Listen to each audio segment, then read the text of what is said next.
وعلى آله الطيبين الطاهرين المعصومين المظلومين سيما بقية الله في الأرضين الذين أذهب الله عنهم الرجس وطهرهم تطهيرا. اللهم صل على محمد وعلى محمد. رحمة الله على محبيهم واللعنة الدائمة على أعدائهم أجمعين. بسم الله الرحمن الرحيم. اللهم كن لوليك الحجة ابن الحسن صلواتك عليه وعلى آبائه في هذه الساعة وفي كل ساعة وليا وحافظا وقائدا وناصرا ودليلا وعينا حتى تسكنه أرضك طوعا وتمتعه فيها طويلا. اللهم صل على. اللہ سبحانہ وتعالیٰ کا شکر ہے کہ اس نے ہمیں قرآن و اہل بیت علیہم السلام سے وابستہ رکھا ہے. اس نعمت کا شکر بجلاتے ہوئے ایک اور مل کے صلوات بھیجتے ہیں محمد وعلی محمد پر. اللہم صل علی محمد وعلی محمد وعجل فرجہم. سورہ شعراء میں حضرت موسیٰ علیہ السلام اور فرعون اور ان کی اقوام کا واقعہ کسی قدر تفصیل سے بیان کیا گیا ہے اور ہم اس کو سلسلے وار آپ کی خدمت میں عرض کر رہے تھے. آج اس سلسلے کی آخری گفتگو ہے. گفتگو آج کی حد تک کافی مختصر بھی رہے گی، اس لیے کہ ایک اور مجلس ہے یہاں کے بعد دوسرے مقام پر جہاں اکثر مومنین نے تشریف لے جانا ہے، لہٰذا فقط تبرکن کچھ رائز آج کی حد تک عرض کروں گا. کچھ کروں گا شاید تقریباً 20 منٹ کے اندر بعد آج ختم ہو جائے. اور حضرت موسیٰ علیہ السلام کا واقعہ اس سورہ کی حد تک اختتام پر بھی پہنچ رہا ہے. اللہ تعالیٰ نے قرآن میں کہا کہ ہم نے ایک منصوبے کے تحت فرعون اور اس کی قوم کو خارج کر دیا ان باغوں اور چشموں اور خزانوں اور عمدہ مکانوں سے جن پر وہ قابض تھے. اللہ تعالیٰ نے نکال دیا انہیں، اس لیے کہ وہ موسیٰ علیہ السلام اور بنی اسرائیل کا پیچھا کرنے کے لیے نکلے اپنے شہروں سے، عمدہ مکانات سے، باغوں سے. اور اللہ تعالیٰ کا منصوبہ یہ تھا کہ موسیٰ علیہ السلام اور بنی اسرائیل کو نجات دے دے گا اور فرعون اور اس کی قوم کو غرق کر دے گا. اور پھر اللہ تعالیٰ نے فرمایا کہ اس غرق کرنے کے ذریعے سے جو ہم نے فرعون کو غرق کیا، وَأَوْرَثْنَا بنی اسرائیل، ہم نے ان تمام چیزوں کا وارث بنی اسرائیل کو بنا دیا. تو اللہ سبحانہ وتعالیٰ کا ایک منصوبہ تھا. فَأَتْبَعُوهُمْ مُشْرِقِينَ. تو ہوا یہ کہ فرعونیوں نے تعاقب کیا اور وہ دن کے وقت نکلے موسیٰ علیہ السلام کے پیچھے. اللہ تعالیٰ نے پہلے حضرت موسیٰ علیہ السلام کو وحی فرما دی تھی، اور وہ وحی یہ تھی کہ آپ ان اسر بعبادی، کہ رات کے وقت میرے بندوں کو لے کے نکلیں. اس میں بڑا ایک لطیف پیغام ہے. ایک تو خود یہ کہ لفظ سیر ہمارے یہاں پر ہر قسم کی سیر کے لیے استعمال ہوتا ہے، لیکن جب اسرا کا لفظ استعمال ہو جو سیر ہی کے روٹ ورڈ سے ہے، تو عربی زبان میں اس کا مطلب ہے رات کی سیر، ہر سیر نہیں. سبحان الذی اسرا بعبدہ لیلا من المسجد الحرام الى المسجد الاقصى الذي باركنا حوله لنريه من آیاتنا. مل کے صلوات بھیجتے محمد مصطفیٰ صلی اللہ علیہ وسلم پر. پاک ہے وہ پروردگار، ہر عیب سے منزہ ہے، جو لے گئے اپنے بندے کو رات کے وقت. یہ جو اسرا ہے نا، خود سیر اس لفظ میں ہے رات کی سیر پوشیدہ، اگرچہ کہ لیلن آگے تنوین کے طور پر استعمال ہوا ہے، اس رات کی عظمت کے بارے میں ہے. لیلن یا تنوین عظمت ہے، یعنی وہ عظیم الشان رات تھی. دیکھیے قرآن کریم کا معجزہ ملاحظہ فرمائیے. وہ معنی کہ جو ہم دو چار الفاظ میں سمجھا کر کہنے کی کوشش کرتے ہیں، وہ ایک تنوین سے اللہ سبحانہ و تعالیٰ مراد لیتا ہے. فقط تنوین، لیلن یہاں تنوین عظمت ہے. تو وہ عظیم الشان ایک رات تھی کہ جس میں اللہ تعالیٰ نے اپنے بندے کو سیر کروائی. تو کہنے کا مقصد ہے کہ اسرا اور اسرے یہ لفظ استعمال ہوتے ہیں رات کی سیر کے لیے. ایک جملہ یہاں رک کر عرض کروں گا. جب آپ کوئی مطلب گہرا عمیق کوئی نیا پہلو سنتے ہیں قرآن کے فضائل پر، اہل بیت کے فضائل پر، تو آپ کہتے ہیں سبحان اللہ. اللہ تعالیٰ کی عظمت کے بارے میں کوئی بیان سنتے ہیں آپ کہتے ہیں سبحان اللہ. وہ کتنی عظیم الشان سیر ہوگی کہ جس پر اللہ خود کہے سبحان الذی اسری بعبدہ. اللہ تعالیٰ خود کہے اللہم صلی علی محمد و آل محمد. تو نبی مکرم صلی اللہ علیہ وآلہ وسلم نے بھی رات کے وقت ہجرت فرمائی تھی. امیر المومنین علی بن ابی طالب علیہ السلام بستر رسالت پر محمد بن کر لیٹے رہے، اور رات کے وقت اللہ تعالیٰ نے حضرت موسیٰ علیہ السلام کو اس لیے ان کی قوم کے ساتھ باہر نکالا تاکہ وہ فرعونیوں سے کچھ آگے چلتے ہوئے ان کی قوم میں ایک ہمت رہے، اور وہ دریا تک پہنچ گئے. ہاں البتہ پھر یہ ہوا کہ ایک اور امتحان کی منزل آئی، اس لیے کہ فَأَصْبَحُوا مُشْرِقِينَ، کہ اب انہوں نے صبح کے وقت فرعونیوں نے تعاقب کرنا شروع کیا. انہوں نے دیکھا، ظاہر ہے کہ جب رات کی تاریکی میں اتنی چیزیں نظر نہیں آتی تھیں اس زمانے میں کہ کون کس وقت کہاں نکل گیا ہے، تو جب صبح کا وقت آیا تو دیکھا کہ بنی اسرائیل کے گھر خالی ہیں، حضرت موسیٰ علیہ السلام نظر نہیں آتے ہیں، تقریباً اکثر قوم نظر نہیں آ رہی ہے. اس کا کیا مطلب؟ اس کا مطلب ہے کہ کہیں نکلے ہیں. تو اب ڈھونڈنا شروع کرو. اور جب ڈھونڈنا شروع کیا تو پتہ چلا کہ دریائے نیل کی طرف یہ چلے ہیں. فَأَتْبَعُوهُم مُشْرِقِينَ، انہوں نے بھی پیچھے چلنا شروع کیا. فَلَمَّا تَرَاءَ الْجَمْعَانِ، جب دونوں گروپس نے ایک دوسرے کو دیکھا، قَالَ أَصْحَابُ مُوسَىٰ، حضرت موسیٰ علیہ السلام کے اصحاب نے کہا، إِنَّا لَمُدْرَكُونَ، اب تو کنفرم پکڑے گئے. اِنَّا کا مطلب ہے یقیناً ہم، تاکید ہے یہاں پر، اور لَمُدْرَكُونَ جملہ اسمیہ. عربی زبان میں، اردو میں بھی اس طرح سے ہوتا ہے، لیکن عربی میں اس میں تھوڑا سا اور زیادہ گہرائی ہے کہ ایک ہوتا ہے جملہ اسمیہ، ایک ہوتا ہے جملہ فعلیہ. ایک ہوتا ہے جو فعل سے شروع ہوتا ہے ورب سے، اور ایک ہے کہ جو فقط ناؤن سے اس میں میننگ کو بیان کیا جاتا ہے. جو ناؤن سے میننگ کو بیان کیا جانے والا جملہ، جس کو جملہ اسمیہ کہتے ہیں، وہ استمرار پر دلیل ہوتا ہے یا تاکید پر دلیل ہوتا ہے. کیونکہ ورب ایک مرتبہ ہوا پھر ختم ہو گیا. جملہ اسمیہ ہے وہ استمرار پہ دلیل ہے. آپ کو میں مثال دیتا ہوں، اِنَّا أَنزَلْنَاهُ فِي لَيْلَةِ الْقَدْرِ وَمَا أَدْرَاكَ مَا لَيْلَةُ الْقَدْرِ لَيْلَةُ الْقَدْرِ خَيْرٌ مِّنَ أَلْفِ شَهْرٍ. تو تنزل الملائکۃ والروح، اگرچہ کہ یہاں پر بھی فعل ہے، لیکن چونکہ یہ فعل استمرار ہے، یعنی یہ کہ کنٹینیوس ہوتا رہے گا یہ کام، کہ شب قدر میں ملائکہ نازل ہوتے رہیں گے. بات واضح ہو رہی ہے؟ تو اِنَّا لَمُدْرَكُونَ، انہوں نے کہا یقیناً ہم پکڑ لیے گئے. لَمُدْرَكُونَ لام تاکید ہے یہاں پر، یعنی اب تو کنفرم انہوں نے ہمیں آ لیا. قَالَ كَلَّا، حضرت موسیٰ علیہ السلام کہتے ہیں کچھ نہیں ہوا. یہ کلّا انہوں نے کہاں سے سیکھا تھا؟ یاد ہے 3-4 دن پہلے کی مجلس یاد ہے جی. حضرت موسیٰ علیہ السلام اللہ تعالیٰ سے کہتے تھے کہ تو کہہ تو رہا ہے کہ میں فرعون کے دربار میں جاؤں، لیکن انی اخاف ان یکذبون، سب سے پہلے تو یہ کہ وہ مجھے جھٹلائیں کہ مجھے یہ خوف ہے. وَیضیق صدری، میرا سینہ تنگ ہے. وَلا ینطلق لسانی، میری زبان صحیح چلتی نہیں ہے. اور ان کے پاس میرا ایک گناہ لکھا ہوا ہے اور مجھے ڈر ہے کہ مجھے مار دیں گے. یہ سب کچھ حضرت موسیٰ علیہ السلام نے جب کہا، اللہ تعالیٰ نے کیا کہا تھا؟ قَالَ كَلَّا. جو اللہ تعالیٰ نے حضرت موسیٰ علیہ السلام سے کہا تھا وہ موسیٰ علیہ السلام نے اپنی قوم سے کہہ دیا. فکر کی ضرورت نہیں ہے. یہ حضرت موسیٰ علیہ السلام نے جو اتنا کانفیڈنس ہے نا ان میں کہ کچھ نہیں ہونے والا، یہ اللہ تعالیٰ نے حضرت موسیٰ علیہ السلام سے کہا تھا کہ آپ جائیے فرعون کے دربار میں، کچھ نہیں ہوگا. اپنے بھائی ہارون علیہ السلام کو ساتھ لے کر جائیے. ایک مومن نے مجھ سے سوال بھی کیا کہ مولانا جب ہارون علیہ السلام کو ساتھ لے کر گئے اور یہ کہتے ہوئے بھی گئے تھے، جو اس سورے میں نہیں ایک اور سورے میں بیان ہے کہ وہ افصح منی لسانا، ان کی زبان مجھ سے زیادہ فصیح ہے، تو جب دربار میں پہنچے تو ساری بات تو حضرت موسیٰ علیہ السلام نے کی ہے، ہارون علیہ السلام نے کچھ کہا ہی نہیں. تو اس کی وجہ یہ ہے کہ اللہ تعالیٰ نے پہلے کہہ دیا تھا موسیٰ علیہ السلام سے کہ ہم آپ کی درخواست پر بھیج رہے ہیں ہارون علیہ السلام کو. آپ کے ساتھ سائیکولوجیکلی ایک سہارا رہتا ہے، ہیلپ رہتی ہے کہ میں دربار میں اکیلا نہیں ہوں، کوئی میرے ساتھ ہے. اور وہ بھی ایسے میرے ساتھ ہے کہ انا رسول رب العالمین، ہم دونوں مل کر ایک رسول ہیں. یہ ساری باتیں ہو چکی ہیں، لیکن اللہ تعالیٰ نے یہ بھی وعدہ کیا تھا کہ آپ جا کے بات کیجئے گا، آپ کو کوئی پریشانی نہیں ہوگی. حضرت موسیٰ علیہ السلام نے بات کر لی وہاں پر. اب حضرت موسیٰ علیہ السلام اپنی قوم سے کہہ رہے ہیں قَالَ كَلَّا، کہ یوں نہیں ہے جیسے تم سمجھتے ہو. اس کا مطلب یہ اِنَّ مَعِیَ رَبِّی سَیَہْدِینِ، آپ کے پاس کیا دلیل ہے؟ آگے دریائے نیل ہے، پیچھے فرعونیوں کا لشکر آ رہا ہے، کہ بے شک میرا رب مجھے راہ دیتا ہے. سبحان اللہ. فَأَوْحَيْنَا إِلَىٰ مُوسَىٰ، بس ہم نے فوراً وحی کی حضرت موسیٰ علیہ السلام کی طرف، أَنِ اضْرِب بِعَصَاكَ الْبَحْرَ، کہ اپنا عصا سمندر پر مارے.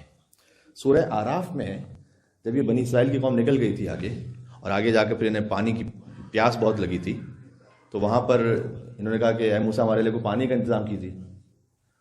تو یہ 12 گروہوں میں بٹے ہوئے تھے، بلکہ خود سمندر سے نکلتے ہوئے بھی یہ بات ہے کہ انہوں نے کہا کہ کون پہلے جائے گا؟ 6 لاکھ کی قوم ہے، تو اے موسیٰ کہ ہم پہلے جائیں گے، فلاں قوم پہلے جائے گی، فلاں قوم پہلے جائے گی، فلاں قبیلہ پہلے جائے گا. تو حضرت موسیٰ علیہ السلام نے 12 راستے بنائے تھے وہاں، اور وہاں سے جب وہ گزر رہے تھے انہوں نے کہا کہ ہمیں ایک دوسرے کے بارے میں کیسے پتا چلے گا دوسرے کے بارے میں کہ وہ بھی گزر رہے ہیں کہ نہیں گزر رہے. تو اس کے درمیان دریچے بھی بنائے حضرت موسیٰ علیہ السلام نے. بہرحال یہ تاریخ انبیاء میں موجود ہے. قرآن کریم میں اس کی بات ہے کہ ہم نے دریا کو شکافتہ کر دیا. وہ کتنے حصوں میں شکافتہ ہوا اللہ سبحانہ و تعالیٰ جانتا ہے. اچھا، جب یہ گزر گئے تھے تو وہاں بنی اسرائیل کی قوم نے یہ کہا تھا کہ ہمیں بہت پیاس لگ رہی ہے، تو اے موسیٰ ہمارے پانی کا انتظام کیجیے.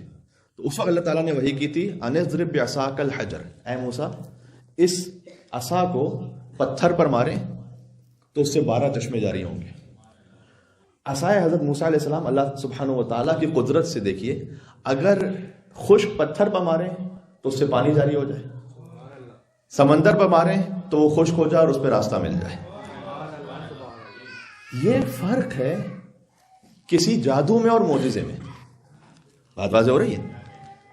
معجزہ وہ نہیں ہے کہ جو کوئی ایکسپرٹ ایسا شخص ہے کہ جو تھوڑا سا بہتر جادو دکھا رہا ہے. معجزہ وہ ہے کہ جو ہیومن کیپیسٹی سے باہر ہے. جب کوئی جادو دکھا رہا ہوتا ہے یا کوئی خاص کرتب دکھا رہا ہوتا ہے، اس میں یہ ہوتا ہے کہ وہ پریکٹس کرتے ہیں پہلے. اب یہ جو لانگ جمپ فرض کیجئے کسی اولمپکس میں کوئی اس کا ماسٹر ہے، یا تو اس نے بہت پریکٹس کی ہوگی. میں دیکھنا بھول گیا آج کل کیا ورلڈ ریکارڈ ہے، لیکن فرض کیجئے کہ کتنے میٹر کا ورلڈ ریکارڈ ہے. تو اگر مثال کے طور پر 3 میٹر کا ورلڈ ریکارڈ ہو، تو اس نے جب پہلے جمپ لگائی ہوگی تو آدھے میٹر پہ پہنچا ہوگا، پھر 1 میٹر پہ پہنچا ہوگا، پھر 2 میٹر پہ پہنچا ہوگا، پھر 3 میٹر پہ پہنچا ہوگا. یہ ہے اپنا کوئی ہنر، کرتب دکھانا. معجزہ ایسا نہیں ہوتا کہ حضرت موسیٰ علیہ السلام نے پہلے ایک دفعہ ٹرائی کیا تو پہلے چوہا بنا، پھر دوسری طرف اٹھایا، پھر تھوڑا سا ٹرائی کیا تو بلی بنا، پھر اٹھایا تو پھر یہ بنا، پھر اٹھایا، پھر کتا بنا، پھر اٹھایا، پھر جا کے ایسا اژدہا بنا. تھوڑا تھوڑا تھوڑا تھوڑا تھوڑا اگر پریکٹس ہو رہی ہے. ایسا نہیں، معجزے میں پریکٹس نہیں ہوتی. یہ نہیں ہے کہ حضور مکرم نے پہلے کوئی ایک نثر کہی ہو، پھر کوئی ایک نظم کہی ہو، پھر کوئی ایک خطابت کی پریکٹس کی ہو، پھر جا کر کوئی قرآن حضور نے بیان کر دیا ہو. نہیں، دفعۃ قرآن نازل ہوا، اقرأ باسم ربک الذی خلق، خلق الانسان من علق، اقرأ وربک الاکرم الذی علم بالقلم، علم الانسان ما لم. مل کے صلوات بھیجیں محمد و آل محمد. اللہم صل علی محمد و آل محمد. تو میں نے عرض کیا کہ معجزہ جو ہے وہ معجز نما کا بھی محتاج ہوتا ہے. حضرت موسیٰ علیہ السلام کے ہاتھ میں ہوگا تو یہ کام ہوگا. ہر ایک کو ایسا پھینکے گا تو یہ کام نہیں ہوگا. مولا علی علیہ السلام کے ہاتھ میں جب ذوالفقار ہے تب وہ نسلوں تک دیکھے گی. بعض لوگ کہتے ہیں کہ وہ کربلا میں ذوالفقار کا کیا ہوا امام حسین علیہ السلام کی شہادت کے بعد. تو خیر اس کی اپنی ایک تاریخ ہے پوری، وہ اہل بیت علیہ السلام کے خزینے میں موجود ہے. اور حضرت حجت جب تشریف لائیں گے تو جن آیتوں کا اظہار فرمائیں گے ان میں سے ایک وہ ذوالفقار ہے جس کا اظہار فرمائیں گے. لیکن اگر وہ کسی اور کے ہاتھ میں بھی ہو تو پھر وہ ذوالفقار وہ معجزہ نہیں ہے، وہ دست حیدر کرار چاہیے اس کے لیے. یہ نہیں کہ کوئی بھی اٹھا لے گا تو بس وہ ذوالفقار ہو جائے گی. بات ہو رہی ہے؟ اللہم صلی علی محمد و آل محمد. اب معجزہ یہ ہے، گفتگو ختم ہو رہی ہے آج کی حد تک. ان اضرب بعصاک البحر، اے موسیٰ آپ اپنے عصا کو سمندر پر دے ماریے. فانفلق، تو وہ درمیان سے دریا پھٹ گیا. فانفلق یوزولی استعمال ہوتا ہے 2 برابر حصوں میں تقسیم ہونے کے لیے. فالق الحبہ، یہ دعائے جوشن کبیر میں بھی ہے. ایک دانے کو اللہ تعالیٰ شکافتہ کر دیتا ہے 2 حصوں میں برابر سے. اس طرح سے اللہ تعالیٰ نے دریا کو شکافتہ کر دیا. فکان کل فرق، تو اس میں سے ہر ایک جو حصہ تھا جو شکافتہ ہوا، کالطود العظیم، طود کہتے ہیں ایک بڑے پہاڑ کو، اور عظیم اس کے اوپر اللہ تعالیٰ نے غور لفظ رکھا، یعنی بڑے بڑے پہاڑوں کی طرح جو موج ہے نا وہ رک گئی ہے اور درمیان سے راستہ بن گیا ہے. وَأَزْلَفْنَا ثُمَّ الْآخَرِينَ. اچھا، جب پوری قوم گزر رہی ہے اور تقریباً اگر اس عدد کو مان لیں 6 لاکھ کے قریب لوگ ہیں فرض کیجئے، اور انہیں گزرنا ہے، تو کیا ایسا ہوگا یا نہیں ہوگا کہ کچھ لوگ پیچھے رہ جائیں گے؟ تو اللہ تعالیٰ نے ان کے لیے خاص کہا ہوا اَزْلَفْنَا ثُمَّ الْآخَرِينَ، جو دوسرے پیچھے رہ گئے تھے ہم انہیں بھی قریب لے آئے. اللہ تعالیٰ نے سب کے لیے اہتمام کیا، کوئی ضعیف بھی بچا نہیں.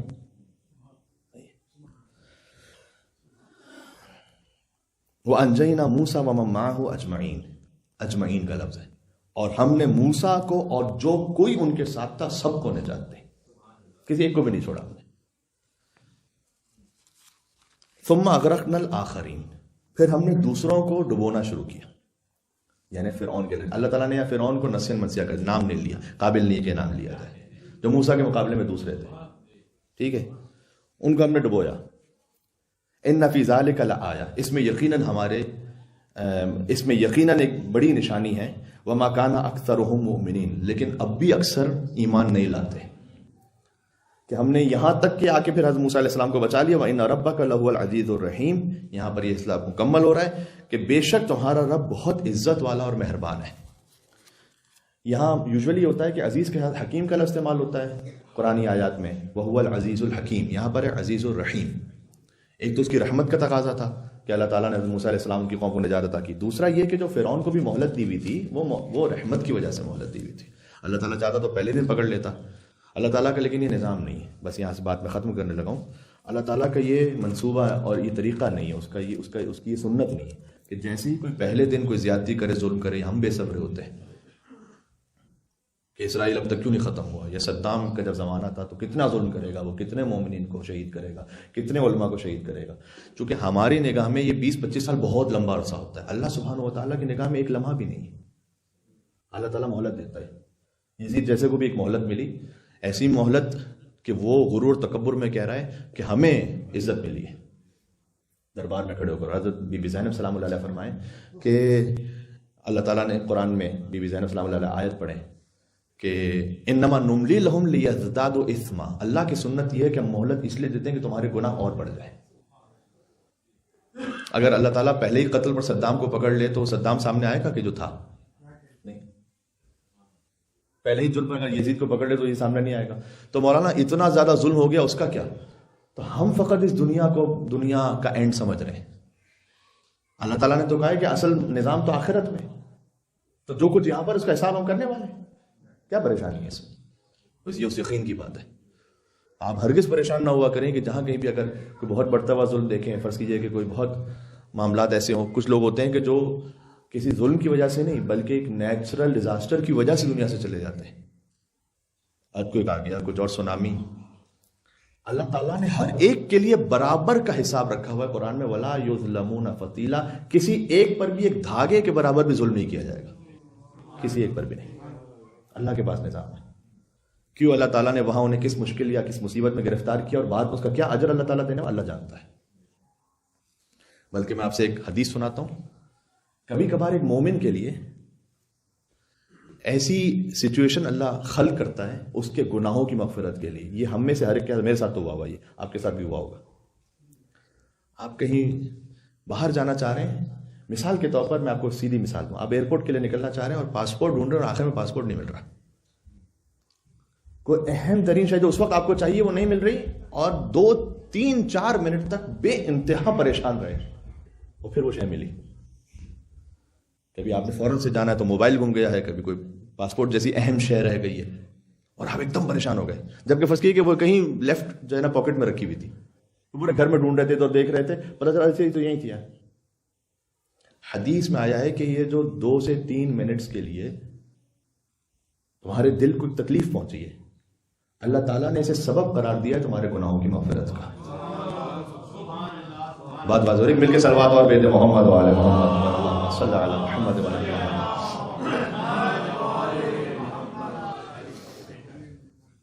کتنا کیلکولیٹڈ نظام ہے اللہ کا. اب آپ یہ نہ کیجیے گا کہ یہاں کسی اور کا موبائل میں غائب کر دوں تاکہ اس کے گناہ تھوڑے سے معاف ہو، پھر دوں گا اس کو موبائل واپس. یہ ہمارے کرنے کے کام نہیں ہے، یہ اللہ تعالیٰ کے کرنے کے کام ہے کہ کبھی وہ ذہن سے نکال دیتا ہے، کبھی کوئی ایسی انسان صورتحال میں پھنس جاتا ہے. آپ نے ایک دوسرے کے ساتھ حساب کتاب کلیئر نہیں کرنا، برابر نہیں کرنا، وہ اللہ تعالیٰ کا کام ہے. تو اب میں آپ سے ایک مثال اس لیے دے رہا ہوں کہ مثلا حضرت موسیٰ علیہ السلام کی قوم جب دیکھ رہی ہے، جب دونوں لشکروں نے ایک دوسرے کو دیکھا تو ایک وقت کے لیے تو بڑے گھبرائے ہوں گے. ہاں بس یہ کہ انہوں نے چونکہ حضرت موسیٰ علیہ السلام پر اعتماد رکھا اور انہیں نجات عطا ہو گئی، تو بظاہر یہ بھی کوئی اللہ تعالیٰ نے ہو سکتا ہے گناہوں کی مغفرت کا ایک ذریعہ قرار دیا ہو، مثال کے طور پر. اور حضرت موسیٰ علیہ السلام اپنی قوم کو لے کر نکل گئے. اچھا جب دریائے نیل شق ہو گیا تو وہ اپنی پوری قوم کو جب تک، یہ مرحوم علامہ طالب داری صلی اللہ علیہ وسلم کے جملے ہیں کہ جب تک حضرت موسیٰ علیہ السلام کی قوم کا ایک ایک شخص نہ نکل گیا تو اس وقت تک دریا کو کھلا رہنا چاہیے، کیونکہ اجمعین کا لفظ ہے کہ سب کے سب، ہم نے سب کو نجات دی. اور پھر وَأَغْرَقْنَا الْآخَرِينَ، ہم نے دوسروں کو ڈبو دیا، غرق کر دیا. تو جب سارے فرعونی آ جائیں تب جا کر وہ دریا ملنا شروع ہوگا. تو اس میں بھی اتنا باریک ٹائمنگز کا کیلکولیشن ہے کہ حضرت موسیٰ علیہ السلام کی قوم پوری نکل جائے اور پھر سارے فرعونی آ جائیں، اور جب وہ سب آ جائیں گے تب دریا ملے گا. یہی معاملہ ظہور امام علیہ السلام کا ہے کہ جتنے مومنین ہیں وہ سب مومنوں کی پشتوں سے آ جائیں، اور جتنے منافق اور کافر ہیں وہ بھی سب سامنے آ جائیں. پھر اللہ سبحانہ و تعالیٰ اپنی نشانی کو ظاہر کرے گا کہ مومنین کو نجات دے گا اور کافروں کو ڈبو دے گا، اللہ کرے گا. پھر ٹائم لگے گا تھوڑا. ٹھیک ہے، مل کے صلوات کہتے ہیں اللہم صلی علی محمد و آل محمد.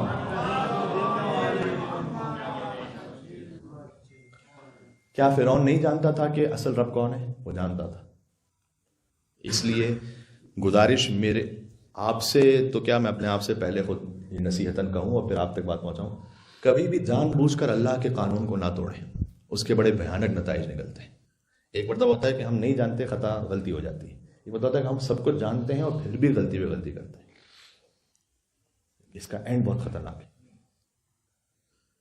تو کیا ہم نہیں جانتے کہ زبان سے ہمیں کیا کہنا چاہیے، کیا نہیں کہنا چاہیے؟ جانتے ہیں. تو پھر بھی اگر جان بوجھ کر اللہ کے قانون کو توڑتے رہے، بالخصوص نظر حرام میں، فعل حرام میں، تو یہ معاملہ آخر میں بہت سیریس اس کا اینڈ ہوتا ہے، بشرطیہ کہ انسان سوائے اس کی انسان توبہ کر لے. کیونکہ مولا علی نے فرمایا ہے کہ اگر تم ایک گناہ مستقل کر رہے ہو جو تم جانتے ہو کہ یہ گناہ ہے، اور اللہ تعالیٰ کی کوئی پکڑ نہیں آ رہی، کوئی زندگی میں مشکل نہیں آ رہی، تو اس کی اچانک پکڑ سے ڈرنا.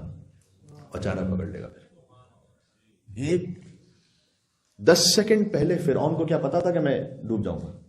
نہیں. اگر پتا ہوتا تو کیا جاتا، وہ کراس کرتا؟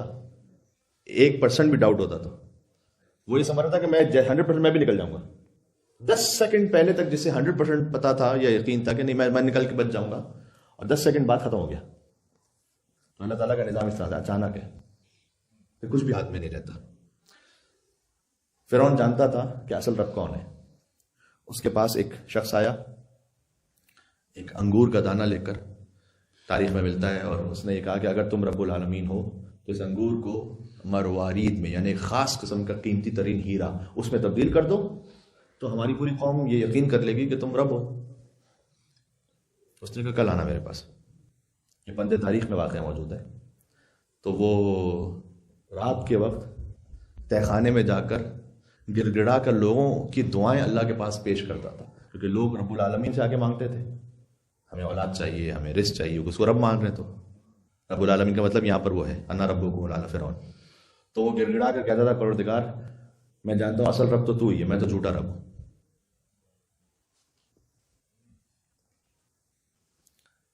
ابو جہل کو کیا نہیں پتا کہ نبوت واقع سچے نبی کون ہے؟ اگر نہیں پتا تو حجت ہی تمام نہیں. پھر اس پہ عذاب کیوں ہے؟ پتا ہے اسے. وہ مشہور بات آپ نے سن رکھی، کیا ہے محمد یہ تم جادو جو دکھاتے ہو کہ جو درخت آ جاتا ہے اور حضور اپنا لعاب دہن ڈالتے تھے تو وہ کنواں شیرین ہو جاتا تھا اس کا پانی. تو یہ سب جادو تم جو دکھا رہے ہو، اگر آسمان پر کوئی چیز دکھاؤ تو میں مانوں گا، کیونکہ جادوگر کا جادو زمین پر ہوتا ہے، آسمان پر نہیں ہوتا. اور حضور نے اپنے دست مبارک سے اشارہ کیا اور چاند کے 2 ٹکڑے کر دیے. اور جب چاند 2 ٹکڑے ہو گیا اور حضور نے کہا کہ یہ ہے معجزہ اللہ سبحانہ و تعالیٰ کا، تو اس وقت ابو جہل نے یہ کہا کہ محمد میں سمجھ گیا سب کا جادو زمین پر چلتا ہے، تمہارا جادو آسمان پر بھی چلنے لگا ہے. یہ ہے کہ میں نہ مانوں. تو فرعون جانتا ہے، تو وہ دعا کر رہا ہے کہ اے رب العالمین، حقیقی رب العالمین، یہ جو انگور ہے یہ موتی میں تبدیل ہو جائے، میری عزت بن جائے. تو پردہ داری کتاب میں لکھا ہوا ہے کہ دق الباب ہوا، تو اس وقت آنا کسی سب کو منع تھا کہ کوئی اس وقت اس پہر نہیں آ سکتا ورنہ تو راز ڈسکلوز ہو جائے گا. تو اس نے جب کھولا دروازہ، پوچھا کون ہے، تو کہا شیطان. جواب دیا میں شیطان ہوں. اور شیطان نے اپنا کوئی اسم اعظم جو شیطان جانتا تھا وہ پڑھا اور اس انگور کو موتی میں بدل دیا اور کہا یہ لے. تو فرعون نے اسے پوچھا کہ جب تیرے پاس اتنی سمجھ ہے تو پھر آدم علیہ السلام کو سجدہ کیوں نہیں کیا تھا؟ پھر آدم علیہ السلام کو کیوں نہیں سجدہ کیا؟ پھر تو اس وقت شیطان نے جواب دیا کہ میں نے آدم کو سجدہ اس لیے نہیں کیا کہ مجھے معلوم تھا کہ آدم کی نسل سے تجھ جیسا بدبخت انسان پیدا ہونے والا ہے. اور یہ کہہ کے وہ چلا گیا. تو فرعون جانتا تھا، جان بوجھ کر اللہ کی حجت کے سامنے تھا. تو انجام یہ، جو جانتے بوجھتے اللہ کی حجت کے سامنے ہو، اللہ اسے غرق کرے گا پوری قوم کے ساتھ. یہ بنی امیہ اور بنی عباس سے اب تک ثابت ہے اور طے شدہ ہے. جان بوجھ کر اللہ کی حجت کے سامنے کھڑے ہو کے اللہ اسے غرق کرے گا. بات واضح؟ بس اللہ سبحانہ و تعالیٰ نے حضرت موسیٰ علیہ السلام کے واقعے کو بیان کیا تاکہ ہم اس سے عبرت حاصل کریں. اور امام حسین علیہ السلام میں یا وارث موسیٰ کلیم اللہ، اے موسیٰ کلیم اللہ کے وارث آپ پر سلام، اے آدم صفی اللہ کے وارث، اے ابراہیم خلیل اللہ کے وارث، اے موسیٰ کلیم اللہ کے وارث، اے نوح نجی اللہ علیہ السلام کے وارث، اے عیسیٰ روح اللہ کے وارث، اے محمد حبیب اللہ صلی اللہ علیہ وسلم کے وارث آپ پر سلام. 1,24,000 انبیاء کے وارث ہیں امام مظلوم امام حسین علیہ السلام. آخری ایک نقطہ مجھے اور کہہ لینے دیں یہاں پر. آپ کو واقعات میں انبیاء کے ملے گا. حضرت ابراہیم علیہ السلام بالکل ختم و فنا ہونے کے قریب ہیں، اب آتش نمرود میں جا رہے ہیں. اس وقت اللہ تعالیٰ نے اس آنکھ کو گلزار بنا دیا. آخر موقع پر اللہ معجزہ دکھا دیتا ہے. ایک سوال میں کرنا چاہوں گا آپ سے کربلا کے بارے میں. حضرت نوح علیہ السلام کے لیے وہ کشتی اللہ تعالیٰ کے حکم سے انہوں نے بنائی، سب غرق ہو گئے. دنیا کے سب سے بڑے طوفان میں اس کشتی نے بچا لیا. حضرت موسیٰ علیہ السلام فرعونیوں کے لشکر پیچھے، سامنے دریا ہے. اصحاب موسیٰ یہ کہہ رہے ہیں کہ ہم تو بس پکڑے گئے. اور آخر موقع پر اللہ تعالیٰ نے معجزہ دکھا دیا. صرف عصاکل بحر، اپنے عصا کو مارو سمندر پر. معجزہ ہی ہے نا، اور کیا ہے؟ سوال کربلا میں کیوں اللہ تعالیٰ نے معجزہ نہیں دکھایا؟ معجزہ وہ ضرور ہوا ہے کہ امام حسین علیہ السلام نو کے نیزہ پر قرآن کی تلاوت کر رہے ہیں، لیکن وہ شہادت کے بعد ہوا ہے نا. اب عبداللہ حسین السلام کے انصار شہید ہو گئے، اصحاب شہید ہو گئے، ان کے اہل بیت شہید ہوتے رہے. 3 دن کی بھوک و پیاس تھی. بظاہر آپ کو کوئی معجزہ نظر نہیں آتا کربلا میں اس وقت تک. امام حسین علیہ السلام پر اتنا ظلم ہوا کہ فرقۃ بالرماح فرقۃ بالحجر فرقۃ بالسیف، کسی کے پاس تیر، کسی کے پاس تلوار، کسی کے پاس پتھر، سب امام حسین علیہ السلام کو مارتے رہے. کوئی معجزہ آپ کو آخر تک نظر نہیں آتا. کیوں؟ حتیٰ امام حسین علیہ السلام کی شہادت ہو گئی اور اب لاشوں کی پامالی کی باری آئی تو امام حسین علیہ السلام کا لاشا پامال بھی ہو گیا. وہاں پر بھی اللہ تعالیٰ نے کوئی معجزہ نہیں دکھایا. بظاہر کوئی معجزہ نہیں ہے کہ خود بخود کوئی ایسا طوفان آ جائے کہ امام حسین کا لاشا بچ جائے، وہ گھوڑے آگے بڑھنے سے انکار کر دیں. کچھ بھی ہو سکتا تھا، لیکن آپ کو نہیں نظر آتا. لاشا پامال بھی ہو گیا، سر نو کے نیزہ پر بلند بھی ہو گیا. یار کیوں؟ اس کی مصلحت اللہ سبحانہ و تعالیٰ جانتا ہے. جو ایک بات مجھے سمجھ میں آتی ہے، مصلحت اللہ تعالیٰ جانتا ہے اصل مصلحت کیا ہوگی، اور ہو سکتا ہے ایک امر میں اللہ جانے لاتعداد مصلحتیں ہوں. لیکن حضرت موسیٰ علیہ السلام کے واقعے، ابراہیم علیہ السلام کے واقعے میں اللہ تعالیٰ نے ہمیں ایک تسلی دی کہ دیکھو اگر تم بالکل ایسے قریب آ چکے ہو مصیبت کے کہ اب تمہاری جان، مال، اولاد سب ختم ہو جائے گا، لیکن آخر میں اللہ تعالیٰ نے معجزہ دکھایا کہ ہم کوئی نہ کوئی سبب بنائیں گے کہ تمہیں بچائیں گے. لیکن امام حسین علیہ السلام کے معاملے پر اللہ تعالیٰ نے انسانیت کو ایک درجہ اور بلند کیا کہ دیکھو اگر ہم بظاہر معجزہ نہ بھی دکھائیں نا، اور تمہارا لاشا پامال بھی ہو جائے، ٹکڑے ٹکڑے ہو جائے، اور نواز رسول کا سر نوکے نیزہ پر بلند بھی ہو جائے اور کوئی معجزہ نہیں ہو رہا، تب بھی تم یہ نہیں سمجھنا کہ باطل جیت گیا اور حق ہار گیا. ہم چاہیں گے تو اس مقام سے بھی حسین کے نام کو ایسا بلند کریں گے. سبحان اللہ. اگر ہم چاہیں گے تو کوئی نام حسین کو مٹا نہیں سکے گا. چاہے لاش کو تم نے ٹکڑے ٹکڑے کر دیا، خیموں کو جلا دیا، نوکے نیزہ پر سر بلند کر دیا، عورتوں کو اسیر کر لیا. عورتوں کو اسیر کرنے کی کیا ضرورت ہے یزید کو؟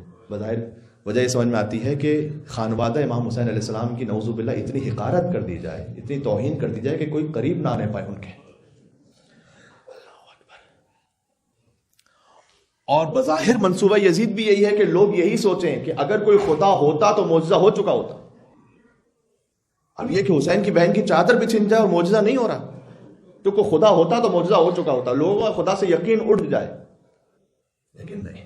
سلام ابا عبداللہ الحسین علیہ السلام. جو کام بقیہ انبیاء نے معجزوں سے لیا وہ حسین نے اپنی قربانی سے لیا. ایسی عظیم الشان قربانی دوں گا اللہ کی راہ میں، ایسی عظیم الشان قربانی کہ یہ خود قربانی معجزہ بن جائے گی کہ جہاں ظالم کا ظلم ختم ہو جائے اور صابر کا صبر ختم نہ ہو، اور اللہ تعالیٰ اب حسینیت کو زندہ رکھے۔ تو بی بی زینب سلام اللہ علیہ فرمائے کہ واللہ لا تمحو ذکرنا۔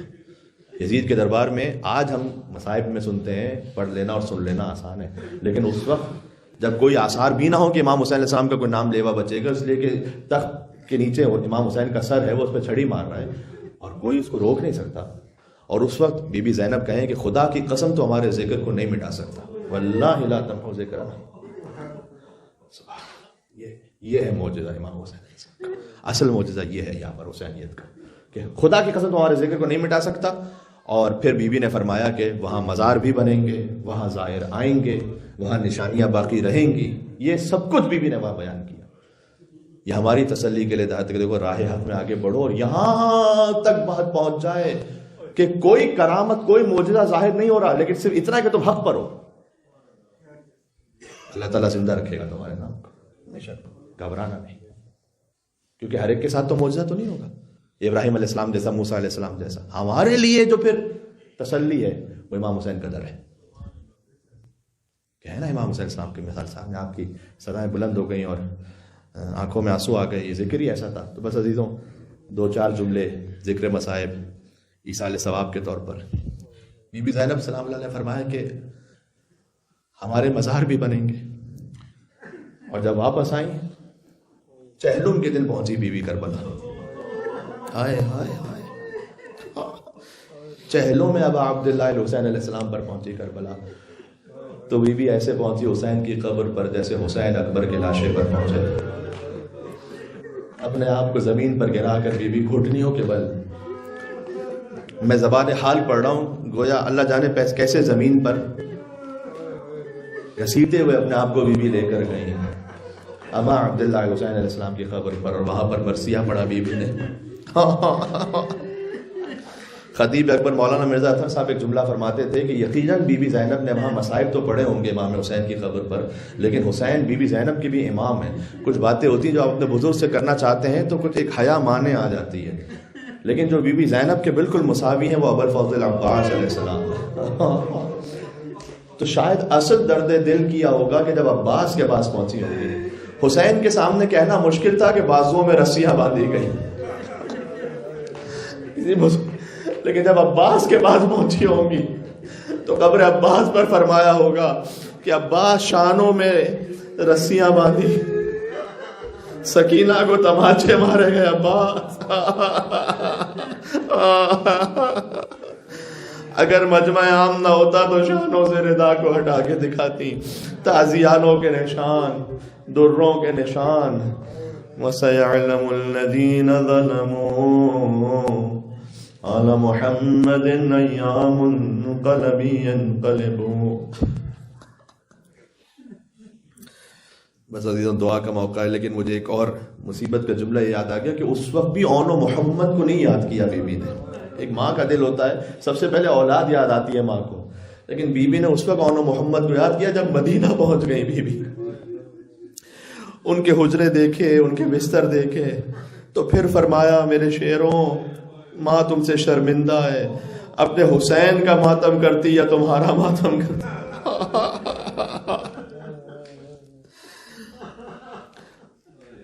اِنَّا لِلَّهِ وَإِنَّا إِلَيْهِ راجعون رضا بقضائك وتسلیما لأمرك۔ جیسے کہ آج کی گفتگو کا خلاصہ رہا، پروردگار ہمیں اپنی ذاتی زندگی میں، اپنے آپ پروفیشنل لائف میں ماشاءاللہ یوتھ تشریف فرما ہیں، اور بہت سارے افراد جہاں کہیں دین کا معاملہ آ جائے تو حق پر ثابت قدم رہنے کی توفیق عطا فرمائے، اس حق کے راستے میں ہمیں صبر کرنے کی توفیق عطا فرمائے۔ معجزے کی کوئی منتظر نہ رہیں کہ یقیناً کوئی نہ کوئی ساتھ میں معجزہ ہو جائے گا، لیکن اتنا یقین رکھیں کہ آپ امام حسین کے حسین علیہ السلام کے صدقے میں مدد پہنچے گی انشاءاللہ زندگی میں آگے، جب رائے حق پر ہیں آگے۔ اللہ سبحانہ و تعالیٰ سے دعا ہے کہ اے پروردگار ہمیں ہماری نسلوں کو دین حق پر ثابت قدم فرما۔ قلب مقدس حضرت حجت کو ہم سے راضی فرما، ان کے ظہور پر نور میں تعجیل فرما۔ ربنا تقبل منا انك انت السميع العليم بجاہ محمد وآلہ الطیبین الطاہرین۔